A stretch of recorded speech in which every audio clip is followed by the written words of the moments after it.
Bagyong Goryo lalakas pa. Dalawang TCLBs posibleng mabuo o tropical cyclone threat nakataas sa loob ng 2 linggo ngayong buwan ng Agosto. Magandang araw Pilipinas! Ito ang Pilipinas Weather ngayon. Huwag kalimutang i-like, share, and subscribe para lagi kayong updated sa ating mga balita at babala sa panahon. Ang sentro ng Severe Tropical Storm Goryo o Podol ay namataan sa layong 1,070 kilometers silangan ng extreme northern Luzon na may taglay na lakas na hangin na 110 kilometers per hour malapit sa gitna at pagbugso hanggang 135 kilometers per hour at na may galaw na pakanluran, timog kanluran sa bilis na 20 kilometers per hour. Patuloy itong hinahatak ang southwest monsoon na nakakaapekto sa kanlurang bahagi ng Central Luzon, Southern Luzon at Visayas. Para sa ating 2-week tropical cyclone threat forecast sa week 1 from August 11 to 17, 2025, kasalukuyang nasa loob ng PAR si Goryo, inaasahang lalakas pa habang papalapit sa Taiwan at timog silangan ng China. Dalawang TCLBs ang posibleng mabuo sa loob ng linggong ito.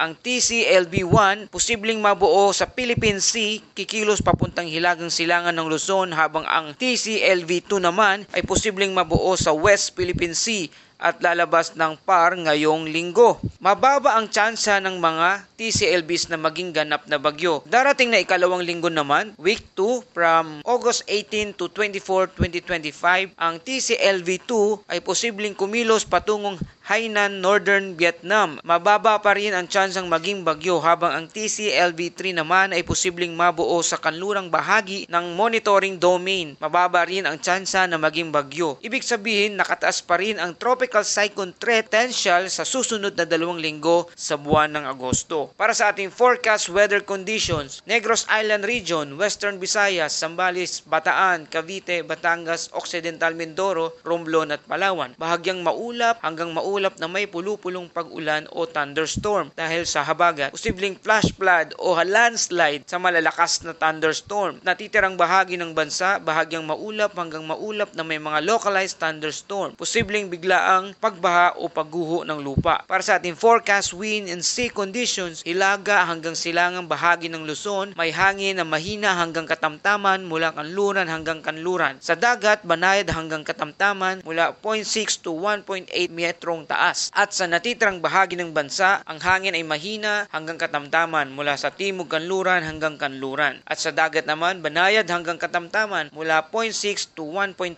metrong taas. Mga kababayan, patuloy tayong magbantay sa mga susunod na abiso ng pag-asa. Tandaan, mas mabuti ang handa bago dumating ang masamang panahon. At huwag kalimutang i-like, share, and subscribe para palagi kayong updated. Ito ang Pilipinas Weather ngayon. Ingat po tayong lahat.